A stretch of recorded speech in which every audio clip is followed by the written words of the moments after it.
Hello, everyone. This is Sankalp, And this is Gaurang. and you're listening to our podcast, The Unwritten Case.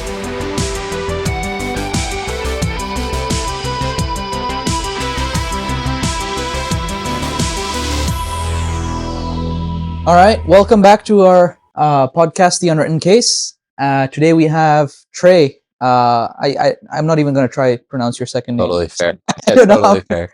But welcome all. I know it's been a bit of a break in between, a gap. That's because our friend Sankalp here was busy in India enjoying good food and his friend's wedding. So Sure. welcome back, Sankalp. I'm glad you're finally in class. Very excited. Thank you, Tre. Yeah. Thank you. Thanks for coming, Tre. Let's just get right into it. Yeah. What's been giving you energy lately, and what's quietly draining it? Oh, that's a good question. From energy, I've been throwing myself all at this startup idea that I've had recently and making some decent progress. I was talking to you earlier, but I spent 3 weeks in Kenya trying to build this thing out and had a really fun 3 weeks meeting all these crazy people and starting to make some cool progress on it. So that's been giving me a lot of energy.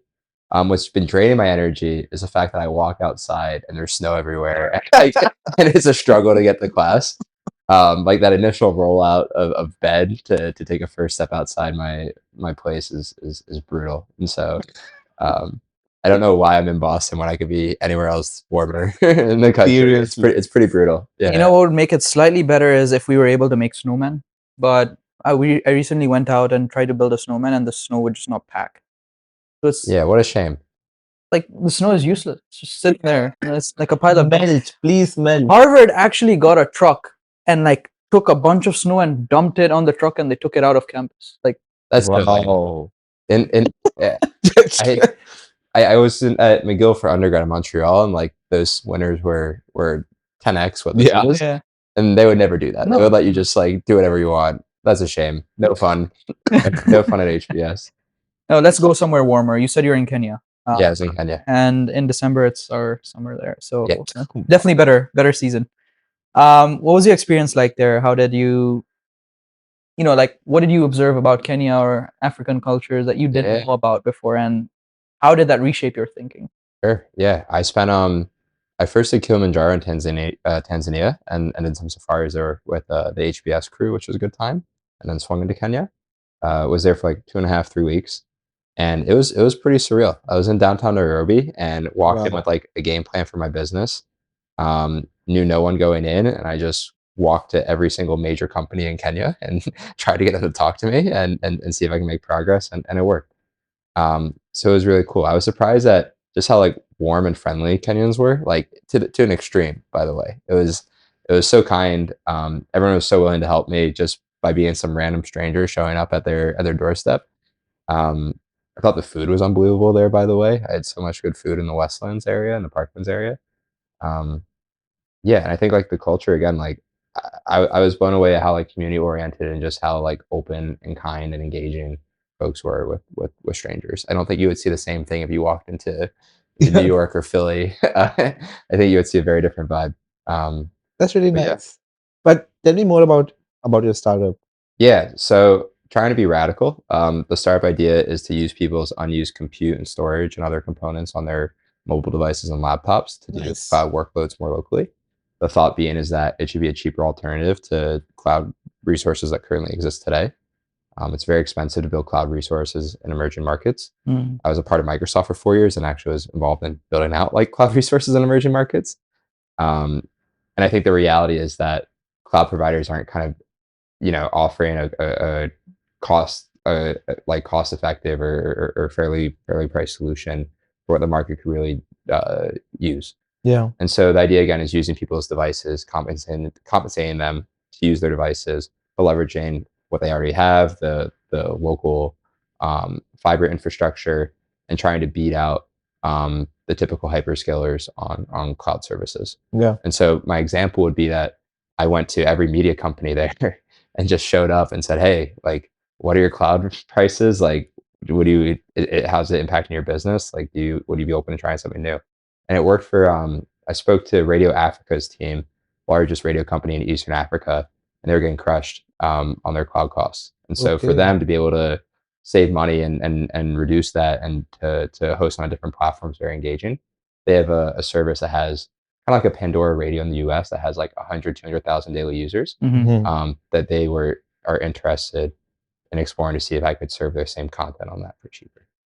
So we'll see how that progresses. But that's kind of what I'm trying to do. So I walked like every media company. I almost made it onto like the national Kenyan radio station for like their channel 4 equivalent news. That's pretty cool. I showed up and I just like was talking to the guys and they were interested. And then I was like, can I get a tour of the studio? And they were like, for sure. And so I went to like the main studio for their, again, channel 2, channel 4 news. And met like the radio head there. And the guy was like, hey, do you want to get interviewed? Like, this is really cool what you're doing. I was like, yeah. Timing didn't work out. So I think the next time I'm there, I make it. But it almost took me 2.5 weeks to make it onto like national Kenyan radio, which would have been kind of funny. It would have been a good story, you know. If the startup doesn't work, at least I have like a good story to walk out of this for. So yeah, met those people. Went to the largest data center providers who were also super interested. So I met the largest data center provider in East Africa and 2 others, and got a lot of like support and engagement in the community. So it was very cool. You know, Tre might be the reason why I moved back to Kenya, because I am done with the slow internet there. It's terrible. And when you go on Google and you search like this internet speed, it'll show like 100 Mbps, Yeah. which is good. But then when you try to load like a video or something, It really gives terrible. Yeah. So And part of that's because of the data center, lack of data infrastructure. And so if I'm able to go in and lower the cost for a lot of these resources, I think the tech infrastructure will get a lot better. So that's the thought. And it's been a fun little journey. So call me when it's done. I'll let you know. I'll let you know. Are you doing any tech classes this year? I am. I'm in scaling tech ventures and strategy and tech. Both really exciting ones. I snuck into strategy and tech. That was a very competitive one. You got that. I got in. And I didn't. I fought them tooth and nail and I couldn't get it. Yeah, I'm so sorry for you. You and Good. 50 other people. Yeah, that's been awesome with Andy Wu, and then scaling tech ventures has been great. Is that your favorite class this sem? I have really good ones across the board, but what's cool is they had crazy guests for scaling tech ventures, and this is the only class I've done this, but I sat worm deck right next to where the guests sit, so I could just talk to them the whole time. No, because every class they're bringing in like the craziest people and a lot of VCs, and so I made that decision. It was been very fun so far. Yeah, also in ALD, which is a really good class about like leadership development, LEAP, and then yeah, I feel I got really good classes. Yeah, good set this semester. I'm having a bit of FOMO now because I dropped STV. Oh, it's actually really. It wasn't working on my schedule, and now Trey's making me double think my choices. I love it. Yeah, it's been really nice. Oh well, I mean, we can only do what we can. Yeah, fair. You know, in class we talk about different decisions, incentives, culture, but sometimes like, you know, we want to learn more about our personal sphere than like our own case. Like, let's go a bit deeper into, you know, like your personal story and your background. Maybe you could share a bit more about that. Yeah, you want me to start from the origin, like a little Marvel movie sort of thing? You are Jersey boy, right? Huh? You are Jersey boy? Jersey boy. I'm a Jersey boy. Yeah, I grew up in so we'll go there. I grew up in like a log cabin in rural New Jersey, and so I wish we could have photos through a podcast, but yeah, it's this log cabin in the woods. It's very unique in the area. Grew up there, 0 to 18. Wow. We have like a buffalo farm nearby. We raise 30, 40 chickens for our neighbors who have a farm just to do it. It's not, you know, middle of the United States rural, but it's relatively rural. Yeah. And so did that. Went to high school there. Went to high school with Dimitri Henry, a current RC. We've been very best friends for the last, like, you know, however long, 18 years, I guess it's been. 15, not 18, like 15 years. That's still a long time. So went to high school there. Enjoyed my time. Went to McGill for undergrad. Did electrical engineering at McGill. Nice. Not Canadian at all. Just purely knew no one going up there. Had a really good experience. Made a lot of friends. Did a lot of like leadership stuff. I ran like a photography page at one point. It was called Humans of McGill because like Humans of New York was big. Yeah. I had like 10, 15 photographers under me, and I would say we would get like I would say 10,000 likes on the page, but some of the impressions would be like tens of thousands, 100,000 per post. It was kind of cool. Ran a lot of events, a lot of really big events. Helped run the Model UN conference for our school, and was a student body president my last year. which was like a crazy thing. It's very different in Canada than the US. I worked 60, 80-hour weeks, got paid like 35K USD, had 20 full-time staff under me, 200 part-time. It's like a very separate nonprofit from the school. It's very different than the US. And so I had to take off class to do this full time. Wow. Yeah. So it was really, I was 21, like CEO of a $8 million nonprofit. And it just like definitely shaped a lot of my thoughts on like leadership and how to run a team. Wow. So yeah, so McGill was a privilege. I went to Seattle, worked at Microsoft for 4.5 years. Really enjoyed my time there. Was a PM in cloud networking, first like on a service in cloud networking, and then on the infrastructure. And so that's what kind of spawned my interest for Kenya. And then lived in Hawaii for 6 months as well during that time. Okay. So you could work remotely, and I was like, time to live in Hawaii. And so those are kind of like the high level like life things that I've done. Yeah. That's pretty cool. You seem pretty engaged in like with the student community, or like just I think as a student at at your at McGill. Yeah. McGill. Yeah. And you also seem that I think pretty engaged at HBS as well. I think you are the section president. Yeah. You ran for, I would say, a very successful run. We're close. Very close for the SA presidentship. But Yeah. like, what drove your interest towards being like, not everyone is like Yeah. wants to engage with the student community and Yeah. be with folks, like organize stuff, or like just around leadership or just initiatives. Yeah. How did that how did Transfer, yeah. did this spark? Yeah. I think I didn't do any of this growing up, by the way. So in high school, I was the guy who was just hanging out in the clubs and not doing any leadership. When I got to McGill, I was like, you know what, I know I could lead, and I know I get a lot of energy from just being around people and being around teams. And so I started doing it for like my dorm at first as a dorm president, and then like the photography page, and it just kept on escalating, and I kept on having a lot of fun. And so when I did the student body president role at McGill, it was just very obvious to me that I enjoy like serving communities, leading teams, doing like very big radical projects. And I just found a ton of joy from it. And so I came to HBS, I was like, I'm not going to do this again. I need to like pick a different path. And then it took 2 days for me to be like, okay, I'll run it back. Yeah. But it just brings me a ton of energy and joy, like genuinely. And I hope it's something that I could do like after HBS in various parts of my life. Yeah. So that's generally nice. I think one of the reasons why we do this podcast is also that there have been many things that shape us. Mhm. Like I think what we are today is just a reflection of many things that have shaped us, either due to the people around us, or due to our parents, or due to just like how we have been raised. But I think and we want to kind of highlight and kind of bring it up as to like what has been those bits and pieces that have shaped some of like very important pieces of you that the Yeah. community sees in you as well. Yeah. If you want to share any one thing that has shaped you as the current version of Tre that people see, Mhm. what something that you want to share with the community? Yeah. I think for me, the biggest event that's like really shaped how I approach life in the world is the passing of my best friend, Tim. Yeah, I guess I'll go with that and kind of talk about the friendship. Yeah, please. Tim was my best friend since I would say late middle school. Like closest person in my life, just a great dude, incredibly funny. He died from hazing at Penn State University in 2017. Wow. So sorry. Yeah, it was really tough. But before I talk about that, like I think it's just important to talk about like who he was, because I think that never gets talked about. Tim is like this incredibly funny, smart, kind dude who was just always there for people. I originally we became good friends because he started inviting me to spend time with his family at a beach house they had. And so after he did that, I invited him to the beach house that my uncle had, and it would be a family trip with me, my sisters, and my dad. It was like so much fun with like the family. He fit in immediately when he started spending time with us. He would wake up and make pancakes with my little sisters. I have 2 younger sisters, 2 years and 4 years younger.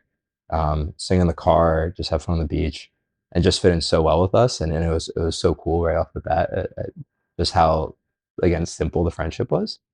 The next year, my sister had the chance to bring a friend to the beach and join us on our little family trip that we do every year. Instead of inviting any of her friends, she also invited Tim to come down and skipped out on that because he made such an impression on her.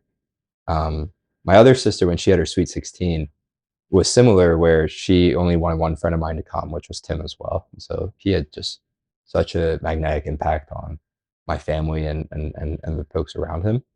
He was just so full of life. He would he there was this program called Teen Pep, which was our prevention education program for sex ed. That was actually a big deal to get into, where they would ask juniors and seniors to apply to it, then teach the freshmen and middle schoolers about sex ed. And so he was such a hit in this, and such a big personality, and someone who really made people laugh and smile, that that basically he had an army of 7th, 8th graders and 9th graders who would follow him around our entire town. Whenever we went to the gym or whenever we went publicly, they spotted him because he made such an impression on people whenever he would talk about this prevention education program. It was very funny. We literally play basketball, work out at the gym, and he'd have an army of young children who would just lock in on him. So I was inspired by basically this very people's person. He was very big personality, full of life, just can make a room really light up. So he was a great friend. And so I would say generally he was my best friend before he passed away. So he went to Penn State, and he was struggling to make the same sort of friendships that he had at Penn State as he had at home. And so he felt really inclined to rush a fraternity in the United States. And he rushed one that had a better reputation for academics. And so I remember that before he passed away, he was at my house, and we were hanging out in my basement. We were talking about rushing a fraternity, and at least myself and the other friends there said, "Hey, you probably should do it, because it's a simpler way to meet people." And it's really hard if you're a man at a Penn State or some of the schools in the South to really fit into the social community. If you're not a part of fraternity, I think it's still doable, but it's very difficult. And so we kind of all encouraged him. We said, it probably not fully your fit, but makes sense. He sent his big card to me, and he rushed his fraternity, and it was just one of those horrific hazing incidences in the United States history that took place, where he died. So I can talk about that too, if that's okay. Is that whatever you feel comfortable. If you're comfortable, please. Yeah. So his death. So yeah, I'll describe what happened. What I'm referencing is I went to his criminal trial. His criminal trial actually concluded my first semester here at HBS last October. Where I drove down to Pennsylvania to give an impact statement and testify, and then listen, where I saw an hour and a half of footage of him dying. And so a lot of them sharing it's public, but it's I actually saw it in the video. It gives a much deeper story to it. So I'll talk from that. But so Tim rushed his fraternity, Beta Theta Pi, Penn State, on February 2nd, 2017. When what they did was they had all the pledges stand outside the door for the fraternity, and they would have them go in one by one and close the door behind them so no one could see. So he rushed in, he went into the door, they slammed it behind them, forced a ton of alcohol down their throats immediately. And they had this set of events called the Gauntlet, where they would go from station to station to get these guys really fucked up. He, within an hour and a half, he had, I think, a BAC of about 0.4, 0.3, 0.4, which is a really high, very high BAC. 0.08 is the limit, right? Yeah, 0.08 is the limit. 0.3, 0.4 for a guy who's pushing it. 6'1", 220 pounds, big guy. That's a lot of alcohol in a really short amount of time. So they forced a lot of alcohol down these pledges. He then fell down a flight of stairs leading to the fraternity basement, and he laid there for a bit. And the guys took his body. He wasn't moving. He was unconscious and just not responding.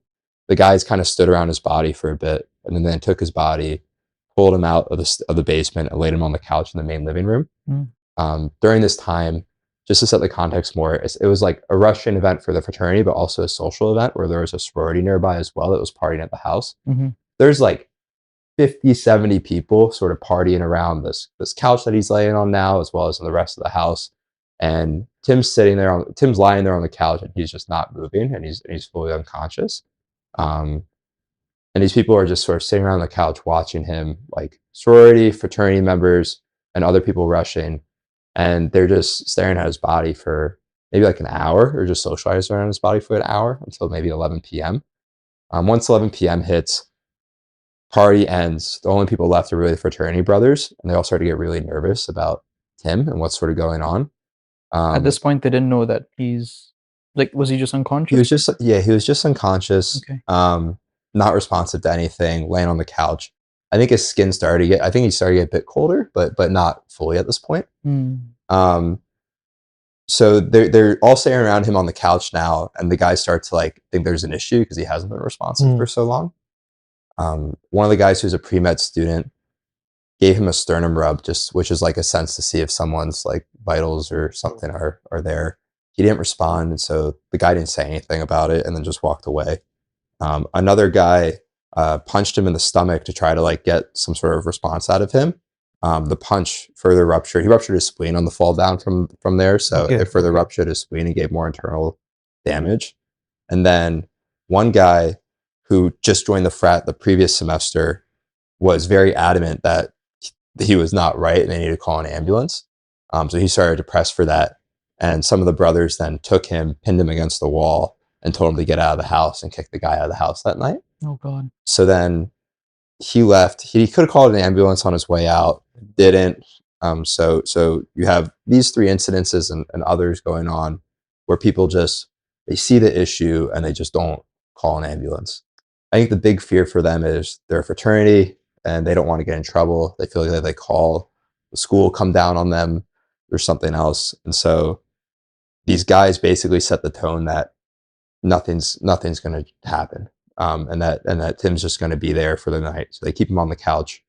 In the video footage then afterwards, during the night, Tim tries to get up at this point. So at this point, he has very significant internal bleeding. There's trauma to the head as well. And so he's not fully there. And there's footage of him getting up from the couch at like 5 or 6 a.m., trying to stumble to the door to get out, to like be able to get help.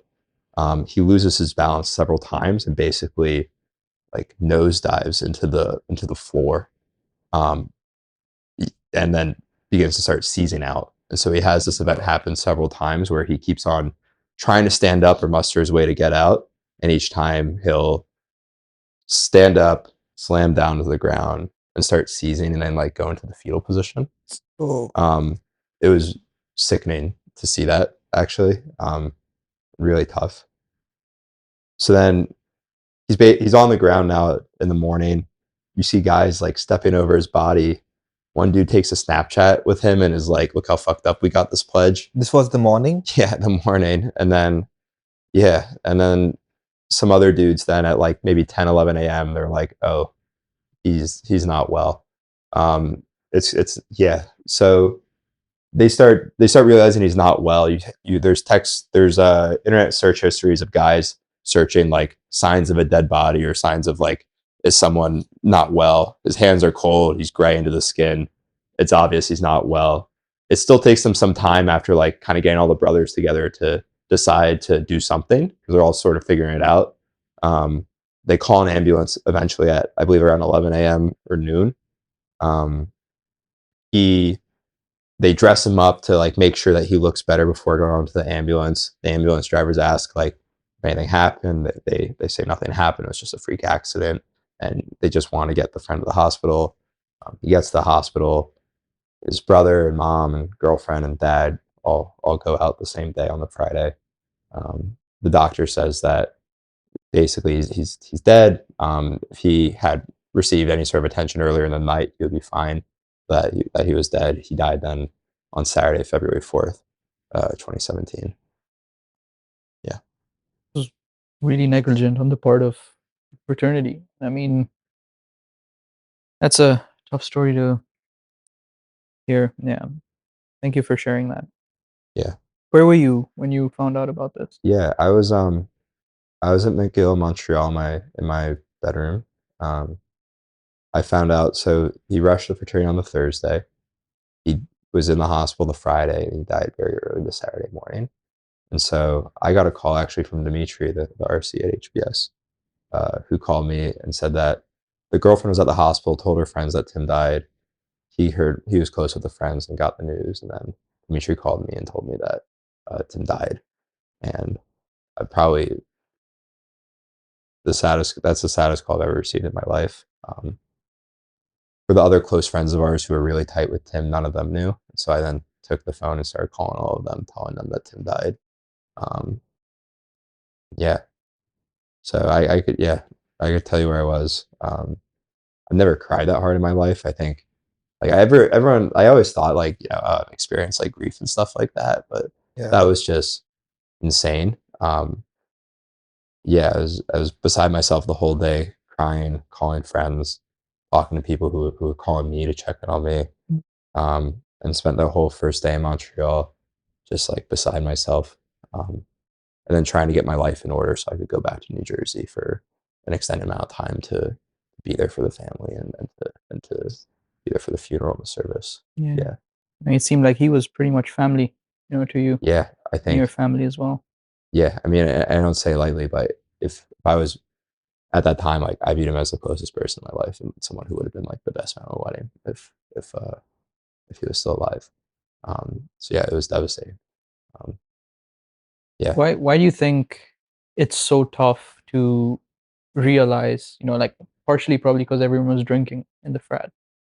Why was it so tough for, someone to muster up the courage to just call an ambulance? Like it seems like this is, pretty much a challenge. I mean, I've heard stories. I mean, this is I've never heard anything this, you know, um, crazy. But like, why is it tough for people to, take action in this case?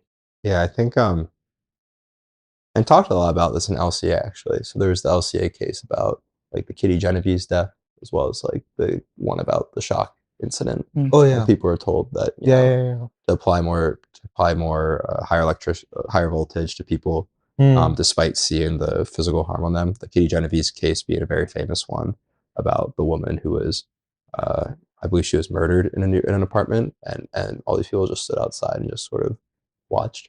Just watched, didn't Um, do. Yeah. Candidly, like Tim's case like is very similar, where you have 20, 30 people who are scared of repercussions that really aren't that serious, that aren't serious at all actually compared to the loss of life. People who are scared of thinking outside of a group, people who create a culture. The culture for this, if you see the texts that were sent to these people before, were insane from the fraternity presidents. So the FBI got involved with this case and recovered all these texts and video footage about everything that happened. Yeah. And you could see these guys telling people like, we're gonna get these guys so fucked up. And I understand people having fun and partying and like enjoying life, but like what these guys were doing and the culture they created was abhorrent. And how they talked about getting people fucked up and how they talked about how they were going to treat people, and the pledges and how they were going to, you know, and what they were going to do. It was crazy. So I think those factors to me like lead to inaction and lead to people not doing the right thing in situations that shouldn't be should be simple to act in, but I think people get scared and have these like other larger factors pressure them not to act. Yeah. Tim's case was probably not the first, and I assume still, things like this happen. Yeah, someone died 2 weeks ago, actually, for another fraternity event. From my understanding, I believe either they died or they got very seriously hurt. But about 1 to 2 people die a year. But Tim's had the most attention by far. Um, what made his unique was that there were cameras throughout the entire house. Yeah. The fraternity had an incident a couple years before, Hmm. and so there were Reinforced. cameras installed, and so his death is the one that has the most evidence. Yeah. Happened at Penn State, which for those who are unaware, Penn State has a lot of issues and scandals that taking place, and it's a school that got a lot more attention than maybe a smaller state school. And Tim's parents have fought like hell to change the system in a way that, again, it's a lot of parents have tried really hard. It's very difficult, but Tim's parents have really, I think, gone above and beyond to try to create federal and state level change. I think those factors made his death is profoundly significant from a Greek Yeah. hazing perspective. Why do you think there's no change being driven by university in general? I mean, it seems like, this culture of fraternities and sororities and hazing still continues to exist year in, year out, even after all these cases. Yeah, I think there's a misalignment of incentives for all of this. So I think if you're a university, your goal is to maintain alumni donations and maintain like a social status for the campus. And so what a lot of these universities will do is sort of have like an arm's length like sort of relationship with these fraternities where they're saying, hey, like we're not going to endorse or do anything, but they still want their presence because a lot of people, a lot of big alumni come from these organizations. Yeah. And want this, and you have students who seek out some schools based off their Greek life culture because they view it as like a very big party scene. And so if I'm a university and I'm not like it makes sense. Like they want to be financially benefit and then distance themselves when they can. And I think that's why this happens. And you can look at hazing, but you could also look at sexual assault in these environments, which is where the majority of sexual assault happens. You could look at other sort of events as well that just like it's a breeding ground that of I would say really really horrific events that people aren't really willing to crack down on because it's been so normalized. And do you think it took so much time to for this case to be resolved because it was a fight against the system? No, I think the criminal case just ended last year. The civil case is still ongoing. Again, 10 years later. Wow. I believe the civil case is not done. The criminal case concluded 8 years later, 7, 8 years later. No, I think people fight like hell in court, and I think a lot of people. It's really exhausting to like go through these court proceedings, and so like I just spent the last day there, and I was beside myself, like watching footage of him dying for an hour, hour and a half. I've never been in a room that's been that quiet in my life where you're watching the people that were there were the president and sort of the vice president of the fraternity and their family members, as well as the Piazzas, Tim's parents, his brother, and our group of 4 friends who were very close with him. Yeah, again, I've never heard a quieter room in my life than when they showed an hour of footage of my friend dying, and the events that people did to enable him to die. It's very tough to be in that process, and I'm blown away of the resolve and resilience of Tim's parents. It's not fair. It's not fair to anyone around either, because I mean, to go on with this whole case, this fight for 9 years, it's not allowing anyone to move on, I would assume, right? Like, because you keep getting exposed back and time and again to the court case, to fighting it. Being honest, they're never going to move on. Like, I think I'll never move on either.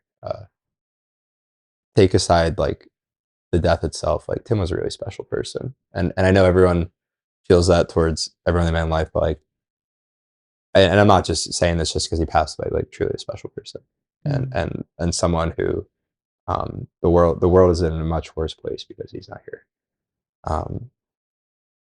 The family will never move on because of this event. They've dedicated their lives to like doing tours around the country to educate on hazing. They've dedicated their lives to doing policy reform. We have a $2.5 million profit. I'm on the board for that. We raised money to give kids prosthetics who couldn't afford them because that's something that Tim wanted to work on. And it's hard to again assign like the dream of a 19-year-old and what they want to do, but genuinely he really wanted to help kids in a profound way, and prosthetics is where he was at the time. And so now this will be something that they have and continue to think about for the rest of their lives. Yeah, it's understandable to not move on from this kind of a situation, but I think it's really great of them to take the initiative after this incident to dedicate their lives to educating universities about hazing and what they can do better. I've been thinking about leadership in this setting as well. We learn about leadership from a professional standpoint in classrooms, but I think leadership is also influenced deeply by personal experiences like this one.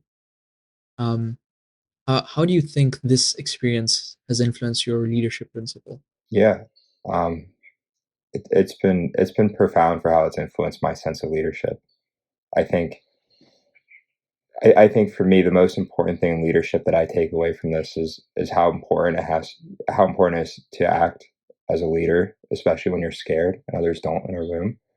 I think it's really easy to take a step back and to ignore things and to not step into a crisis or a problem. And I think for me,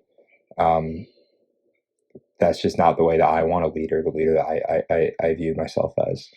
I've lived with the consequences of what inaction was that day. The family lives with the consequences of what inaction was that day. And I understand just how significant they could be. So for me, again, I just feel it's so important to be someone who leads, someone who's not scared of any sort of, issues or any sort of problems that might arise because you're conflicting against something, and not scared of peer pressure. And so for me, again, like I think I really lean into being someone who's active and someone who's not scared. And I think that's the leadership that HBS really demands, and I think what the world really needs. I've seen it through different ways, like how this pressure of, and this is like especially within like the younger people, like, and the students, like the pressure of being wanting to feeling accepted Mhm. leads to this peer pressure, and if not controlled, leads to these different forms of Yeah. what we say, I don't know, like social evils that we see around still, like, um and like I don't really know like how this pressure can go down. Like, I think as people are getting more and more isolated, and I think this whole thing of being like wanting to be accepted and being in a community, and then like having to bow down to these peer pressures because they exist because of some institutions like pet houses that have been existing since I don't know when. But yeah, I think it will take a lot to kind of break down these things. Yeah. What do you wish students should like understand about this? Like when they're put in these kind of situations. Yeah. Yeah. I mean, there's so many structures. Again, the fact that people don't really view this still as a serious issue. Like, it starts with the mindset. Like, no one thinks of Greek life as like, they know there's issues with Greek life, but don't really hold those issues to like the standard they would if it was another institution. Like, if people died or had rates of sexual assault or other things in like a standard company like that we would work for, like, people would be really upset, right? People would be really upset if it was in a lot of other parts of society. But for Yeah. Greek life, the thought being is that, it's college, and the frats are that connotation doesn't exist yet, that this is a major problem here. Yeah. So I think what I would wish students to know is that this doesn't have to be normal. Like, having this environment and having people die and having people be abused or having other things happen, um, shouldn't be normal. It doesn't have to be normal, and that they should feel empowered to walk away and not accept it. I think it's really hard to do that for 18, 19-year-olds, to walk away. But I think, to me, that's something I wish people thought. Um, there's effort to try to do that again. So you saw the anti-hazing train. I don't know if you guys got the anti-hazing training for Harvard. I Yeah. did, So that's a we did. result of my friend's parents, the Piazzas, and several other parents whose kids had died. Wow. Push that legislation that passed December 2024. The federal Stop Campus Hazing Act, or Mm. so this is the first iteration of this That's federal really great. legislation that was passed by Okay. a group of parents whose kids have died. You have these speaker series led by my friend's parents, as well as several others around the country that have done a lot of work. So you have momentum that's shifted. Some of the other things is that, like, media cares a lot more about this. When Tim died, there was a ton of media everywhere, actually, which was a lot to take in, to be honest. But one of the benefits is that Hulu has expressed interest to do a documentary of my friend's death and to sort of do a live reenactment. I think 6-8 episode series. Okay. And I think when things like that are shared, it makes people pause and reflect. Yes. And so I think having, like, you see new legislation happen at the state and national level, you see a shift in media. I think change is going to happen eventually in this. I think it'll take time, but Yeah. I think the mindset around this, as well as like the legal frameworks, Yeah. are coming together. I think it should be driven like from the bottom. Like students need to realize, like people our age need to realize the importance of bringing change to the system. I don't think you can rely on universities or government to make changes. I think that's not. It's gonna happen either way, right? Like even if there's legal enforcement around it, like Yeah. It's hard. I think yeah, I took social entrepreneurship and systems change about that Yeah. whole problem, which the thought being is that you have the pyramid of like how do you change like a system. Correct. And so I always emphasize in that class that I think mindset change is the most Mindset important, change. just because of this example and this story. That makes sense. Because I think at the end of the day, you're right. You could have these government changes or other Yeah. sort of policy changes that exist, but at the end of the day, you need people to think differently. Yeah. Whether civic that's sense, through yeah. media, whether that's through like the value of policy as well. Yeah. And so, yeah, I think the end goal is that you have 17, 18-year-olds walking to college campuses and don't feel pressured Yeah. to do things that they don't have to do. You have the 19, 20, 21-year-olds in these organizations take a step back and are like, do we really have to do this to people, or are these the Yeah. traditions we want to hold? And you have policy framework that holds universities and fraternities accountable. You Yeah. know, like I think these things are possible. I think it'll take time. It's something that I want to put a serious amount of time in during my life to try to fix, because I feel that um, I have the capacity to help influence this. But yeah, I think there's a lot of things that have to change. Trey, how has, I think we spoke about, I think, the influence of peers, the influence of community, and like how Yeah. these mental models need to change. But I think, how has your sense of community changed? How, like, speaking in a more, I think, like, how do you how conscious are you around, like, what's like the type of people that you want to surround yourself with, what's the type of community that you want to keep around yourself, and Yeah. how has that evolved? And like you can share about your current experience at HBS, or like Yeah. how going forward as well, but like how has that made you, I think, more Think about conscious this. about, or think about Yeah. this? Maybe not more cautious, but I think it's made me feel very certain that I want to be someone to be able to influence my communities and be someone who can like help make sure that I'm creating environments and communities that aren't like this and that have a lot of power. I was student body president again right after this. My friend died my sophomore year of college. In the junior senior year, I was student body president. At McGill, one of the policies I had was, how do you make your community safer, and how do you like change how people feel? And so we had a policy that was implemented that allowed people to share lists of names in a legally safe way of people who are dangerous in events, to help like reduce those events and occurrences within the campus setting. Wow. Because for Greek, that's not as serious. When I'm with like friends or individuals, I think I really value making sure the people that I'm with like have strong like moral compasses, like strong backbones, people who I think will pause and listen.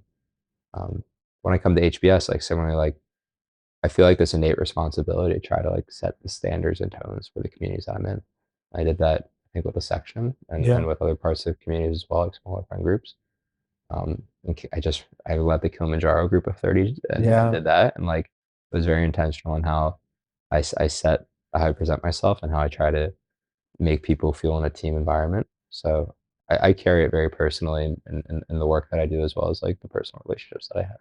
Yeah. Yeah. Well, rest assured, I think even besides these, you might be unaware of as well, but I think you have left like a very positive footprint in terms of even like your one-on-ones that you might have done by Mhm. now. Like because like I remember, like we haven't spoken that much Mhm. during the year, but I think I remember that particularly, I think maybe in like the Colombia trip or somewhere, like we just sat down because it was just like just by chance that that was the spot that was available, and I sat in front of you and we shared our origin stories. And I think like just getting to know someone, especially in that noise where everyone would just Yeah. doing small talks, just getting to know someone and sharing about each other, and I think just adds so much of positivity around like just the type of people that you're surrounded with. Then like I immediately like I remember you since then. So it's like, okay, like he's like a good guy. Like know and be also like, I think, just like have in my community around myself as well. So you might not be aware, but there has been multiple other ways as well that I think people would definitely remember that footprint that you leave. Very sweet. I really like that conversation in Columbia too at the restaurant. You know, you ran for presidency here. I'm I curious. did. Do you see anything that needs to change at HBS from that lens in the 2 years that you've been here? Yeah. Yeah, 1.5 years. Let's not say 2 years yet. 1.5 years. Yeah. So I have a lot of perspective from what I did at McGill again. It was like a full-time job. I worked 68 hours a week on reflecting on how do you improve a student body in campus and how do you lead community change. And so I learned a lot from that. And so some of my thoughts that I think should change here. I just got this very silly email about the absence policy actually this past week Yeah. about the pressure for everyone who went on a ski trip or a Miami trip that violates honor code.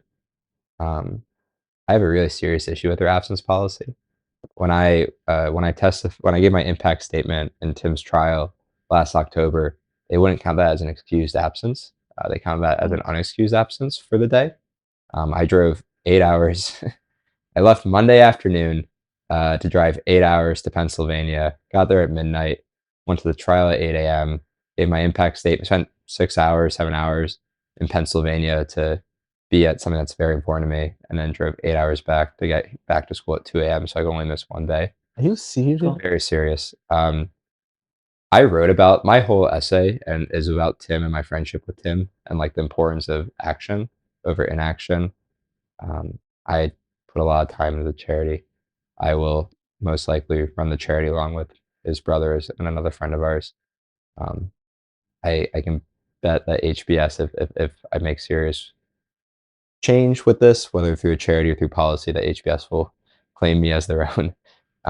It makes me really sick that they wouldn't let me have a day off for my friend's short criminal trial, the conclusion of it. So I have a very serious issue where HBS draws the line and the consistencies that they have with their absence policy. I understand the need to keep people in the classroom. I don't like how they've created the policy currently. So that's one thing I would change that really bothered me a lot. And it's very relevant too, because I got this very silly email about a ski club thing, and I'm like, all right, you guys are you're very silly right now. So that's one thing I would change. Some of the things that I think are more important that are maybe more cultural. I think my takes are so powerful in this community, and I think the ability to uplift those my takes and put them center stage and really build something incredibly meaningful around them is so unique to HBS, and I wish we leaned into it more. My section had 40 my takes our first year at McGill, our RC year, because we had a lot of really great people give my takes early on. I gave my take right after I went to the criminal trial, and it set the tone. All these other folks in my section who gave one as well. So we had 5-10 my takes early on that set the tone, and we had 40 during the year. And it was such a privilege to be able to listen to people's stories. I think that's one of the most unique parts of HBS, and I wish that would be a bigger part of our campus life. Yeah, I think that's a big one. I think there's other smaller things that are more policy based. Like it's very silly that we pay for printing here, and there's got to be a better process for that. Yeah. Hours for the library during exam periods. Yeah. Even though I'm not a library guy, I know several who are. No, seriously. I think that's an issue. I think having something more creative to sort of maintain section inclusion or involvement during the year would be cool. My thought being is that Ecto was a lot of fun last year. I don't know if you guys had a fun time with that. I thought it was awesome. Coming up. Yeah. But I think there should be more things like that, and for an essay to have events that sort of like a overall cup for a year, and then to elevate events like an ECTA and let other student groups on campus create events that are flagship like ECTA that really bring people together in a unique way. Yeah. I think it'd be very cool. But those are just my thoughts. I think the essay, it's really hard to do these things. You're full-time students, and you're also trying to do more meaningful things outside of essay. And so anyone in the role is just basically volunteering a ton of time to do a lot and do a lot of operational things as well that people will never see. So it's hard to do radical change, but those would be some things that I think if folks have the capacity to do, I think it would be important to execute on and advocate for. Well, we've recorded all the good, Yeah. suggestions that you have made here, and we're Yeah. hoping that the future years, listen to this and probably take that into account and continue to push the policies ahead. Because I agree with every one of the things that you've said here today. Totally. Yeah. Just in the interest of time, we're cutting close to the 50-minute mark now. We always end our podcast with this question. It's our signature piece, and we want to know more about your, long-term horizon now. So Sure. it's an unwritten case. There's a case being written on you now, 10 years down the line. How do you see it being framed? So sorry, just to clarify, do you want me to talk about where I see myself 10 years from now, or do you want me to say like how it's You're a being framed? protagonist. You're a protagonist, and it's your case. It could be about anything, any one of the classes that you think it fits in. So I'm looking out a window. It's like maybe a 5-story building. Looking Nice. out the window in a nice city somewhere. I launched my startup in Kenya. Let's go. It went well, but not donate a building well, but it went well. Donate a 5-story building. Yeah, donate 5. Yeah, on the top floor. yeah. Maybe I got like a placard somewhere at HBS on a bench or something. I don't know, but didn't get a building named after me. But it went well. I had the chance to make a really serious impact in the tech infrastructure and developing markets, and both like develop a business that made that was financially successful, as well as did some societal goods as well. I went back, focused on anti-hazing efforts and efforts around Greek life reform, took a leadership role in the nonprofit. And I think this is the fingers crossed, and I'll call my shot. But started to look into entering and considering federal politics in some meaningful way.